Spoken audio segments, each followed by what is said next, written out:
Graça e paz. Nós estamos falando desse curso, a metodologia do culto.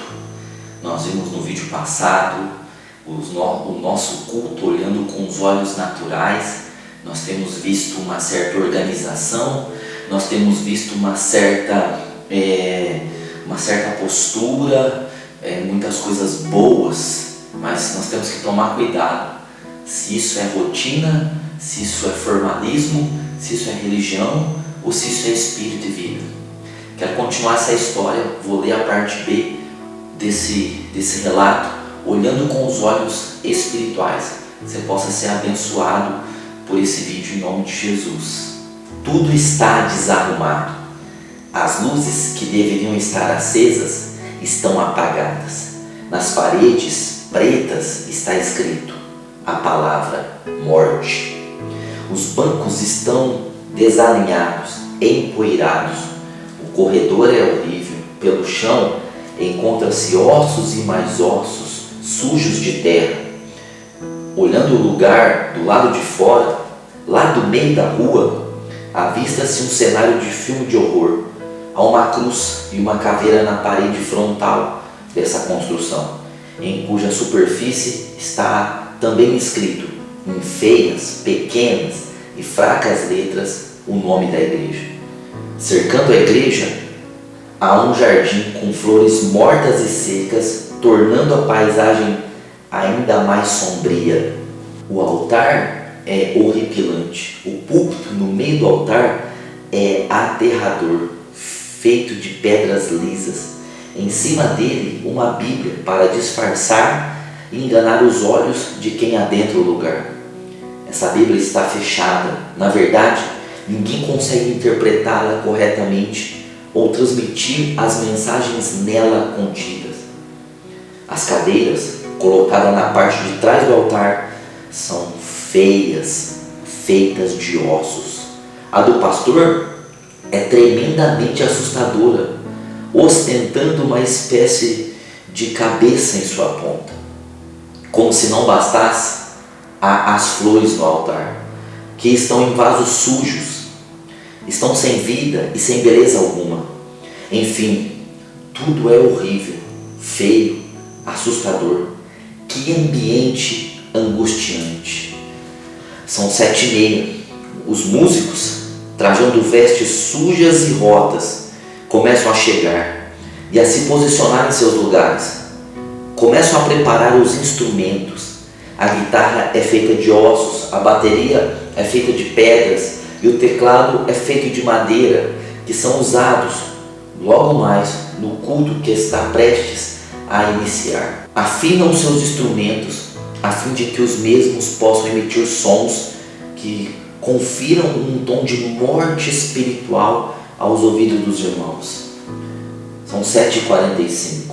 Faltam 15 minutos para o início do culto. Os músicos de mãos dadas começam a orar. Senhor, estamos aqui para cultuar o Teu nome. Nos dê graça para que possamos Te louvar com sinceridade, em espírito e em verdade. Que a igreja possa sentir a Sua unção através dos hinos que saírem dos nossos instrumentos e das nossas vozes. Nós Te pedimos, já Te agradecemos, em nome do Senhor Jesus Cristo. Amém. São 7h50. Faltam apenas 10 minutos para o início do culto de domingo. Nesse momento, as pessoas começam a chegar. Quase todas estão sujas, com roupas de filme de terror. Elas não precisam de limpar os pés, pois a igreja está cheia de ossos e terra. Inclusive, nem tapete a igreja possui. Isso é, igreja morta não tem tapete de santidade em sua entrada. Logo em seguida, as pessoas ocupam seus lugares de rotina. Uns preferem os túmulos da direita, outros os da esquerda. Antes de se sentarem, ajoelham-se sobre os ossos e terra que está entre os bancos da igreja e começam a orar dizendo: Pai, estou aqui na Tua casa. Quero nesta noite que os louvores falem comigo e que também a Sua palavra me instrua. Tu sabes o dia difícil que eu tive hoje. Tenha misericórdia de mim e me abençoe em nome de Jesus Cristo. Amém. São 8 horas. A igreja já está lotada, pois é domingo, dia em que todos frequentam a igreja. Domingo é dia dos desanimados, dos descompromissados, de fracos e fortes, espirituais e carnais participarem do culto. Esse é o dia, na igreja, de que estamos falando, da reunião dos mortos, ou seja, da concentração dos defuntos. 8h01, começa o culto, só com 1 minuto de atraso, isso para disfarçar a falta de compromisso com Deus. Nessas alturas, ainda há irmãos chegando e se assentando rapidamente em seus lugares, ou seja, em verdadeiros sepulcros. Então, um obreiro dirige-se ao microfone e sauda a igreja com a paz do Senhor. Em seguida, pede que a igreja abra as Bíblias no Salmo 122:1 e lê: Alegrei-me quando me disseram, vamos à casa do Senhor. Acabando a leitura, faz um rápido comentário a respeito do versículo lido, dizendo: é maravilhoso estar na casa do Senhor, pois Ele está aqui. Ele é um Deus vivo e poderoso. A questão é: quem pode absorver a palavra em um ambiente de morte? Não acredito que isso seja possível. Ou seja, as pessoas não conseguem entender nada, porque a morte espiritual não deixa. Voltando ao nosso culto, o obreiro, após ter concluído sua fala, levanta suas mãos aos céus em oração e diz: Pai, abençoa este culto com as suas mãos.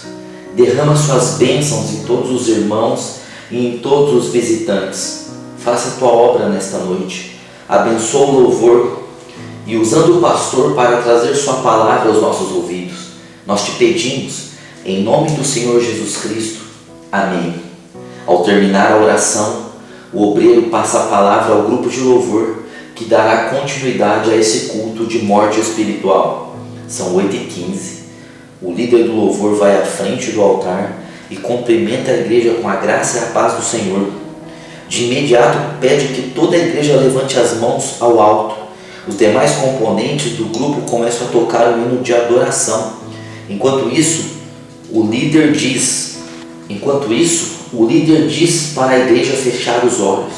Aproveitando o clima de adoração, ora: Senhor, abençoe esse louvor, abençoe a tua igreja e que o teu Espírito Santo possa trabalhar nessa congregação. Amém. Entretanto, como pode uma oração viva advir de um obreiro que está morrendo? Não há modo. Portanto, a oração também é morta. O clima de louvor e adoração é morto. Tudo, enfim, é morto no culto da morte. Os levitas cantam o primeiro hino da noite. Muitos o acompanham, outros não. Terminando um, logo em seguida vem o outro, e mais outro, e assim por diante. Hinos, sons, obreiros e vozes mortas. Às 8h30, os ministros de louvor cantam vários corinhos com palavras e gestos, oram e até ministram alguns trechos bíblicos. Porém, tudo está morto, imperfeito e muito escuro. Na verdade, as palmas tentam esconder e abafar o clima de morte, mas é impossível. Os corinhos avivados tentam em vão disfarçar o que está acontecendo na igreja. O tempo passa, agora são exatamente 8h40, momento do último cântico. O grupo de louvor reúne as suas forças e se concentra totalmente para esta hora que representa o apogeu do culto de louvor. Como reunir forças se todos estão mortos? Como concentrar se não há transmissão de vida? Quer dizer, eles cantam o hino, mas o som dos instrumentos é horrível, sem qualquer técnica e nenhuma unção. Os toques no mundo físico parecem ser harmônicos, porém, no mundo espiritual, não há entendimento algum, tudo está fora de sintonia, tudo está morto. Também as vozes, naturalmente falando, estão perfeitas e em total harmonia. No mundo espiritual, no entanto, estas vozes são dissonantes. Cada som que se ouve tem um tom de morte, de desunião. Em suma, é um coro de vozes passando a sensação de morte para a igreja. Não houve preparação, isso é, ensaio espiritual, vida com Deus. Por isso tudo acontece ao contrário do que deveria ser. Na verdade, estão ministrando um hino lindo, cuja letra é maravilhosa e edificante. Mas e que pode um lindo hino que sai da boca de um obreiro morto? Como pode uma letra ungida pelo Espírito Santo edificar uma congregação de mortos? Nada, é impossível edificar uma igreja de mortos, pois somente cresce quem está vivo. São 8h50, o grupo de louvor entrega o culto ao pregador da noite, que é o pastor. É domingo, dia em que apenas o pastor prega, acreditando que Deus falará com ele. A igreja está lotada. Você crê que o pastor perderia uma oportunidade dessas? É claro que não. O culto de domingo oferece uma chance única de o pastor ganhar visibilidade, já que o público é grande. Nesse momento, o pastor sauda a igreja com a paz do Senhor, faz alguns comentários e logo em seguida abre a Bíblia em Êxodo 14, 29 e 30.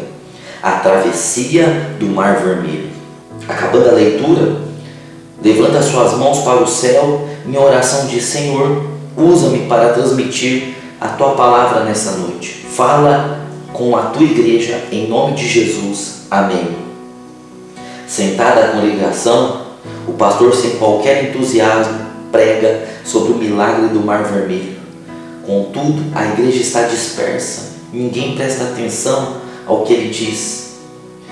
Ainda que o pastor se expresse bem, a igreja não consegue entender as palavras que saem de sua boca. O ponto principal da referida pregação é quando Moisés toca o cajado nas águas, o mar se abre e os israelitas passam a seco. Mas como a igreja vai entender tais palavras se está praticamente morta? Como as pessoas entenderam a palavra se quem está falando também está praticamente morto nos seus ritualismos? São 9h25. O pastor encerra a pregação, pedindo para a igreja ficar de pé. Neste momento, um grande barulho é ouvido. São as caveiras se levantando. Como mencionado, a igreja está cheia de ossos humanos.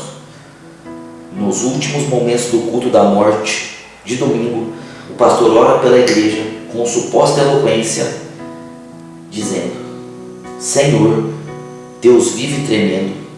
Depois dessa palavra, opera nessa igreja, faça uma grande obra, transforme os corações, manifeste bênçãos espirituais e bênçãos financeiras para a tua igreja, cure os enfermos e alegre os tristes, em nome de Jesus Cristo.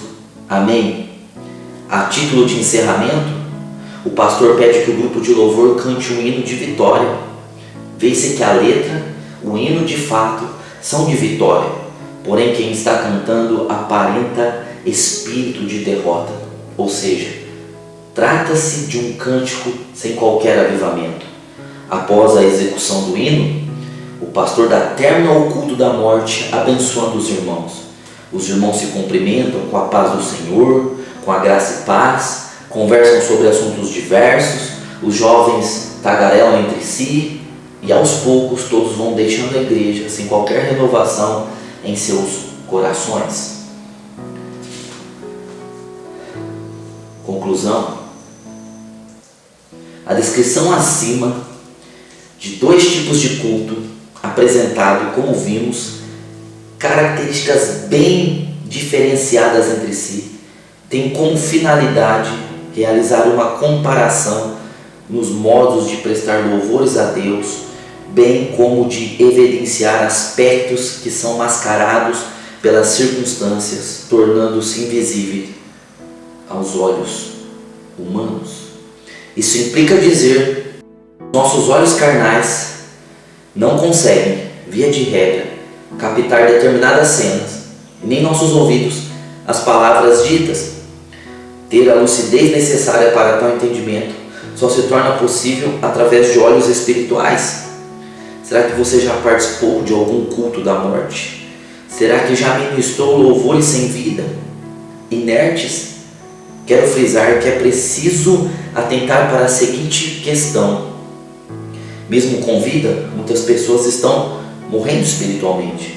Em conclusão, a dura realidade de muitas congregações se resume nisso. A igreja e seus líderes possuem vida, mas agem como se todos estivessem mortos. Como assim? Louvor morto? Igreja morta? Mas o Senhor não é um Deus de vivos? Sim, vivo Deus é. Mas a questão é que muitos estão mortos em função dos seus próprios pecados. Pior ainda, estão ministrando morte para a noiva de Cristo, a igreja. Quer dizer, são cristãos que nasceram de novo, que receberam a palavra de vida, mas que infelizmente ainda vivem como mortos. Isso é tremendamente sério. Às vezes, enganosamente, pensamos que tudo está bem. Há instrumentos maravilhosos, a harmonia, o ensaio perfeito, com todas as vozes no tom correto e em sintonia. Mas por trás de tudo isso reina a morte espiritual. Ou seja, as pessoas não vivem o que sabem, isso é, não praticam a palavra da vida, não praticam a palavra de que estão em Cristo. Sendo assim, vivem a religião, e a religião gera a morte. Vivem o formalismo, e o formalismo gera a morte. Vivem um ritualismo de rotina, e esse ritualismo gera a morte. Assim, a tecnologia, em muitos casos, ludibria a igreja, levando a pensar que tudo está na graça do Senhor, quando na realidade não é bem assim. Por trás da tecnologia se insinua o vazio da morte espiritual. Por sua vez, as palmas transmitem um aparente avivamento.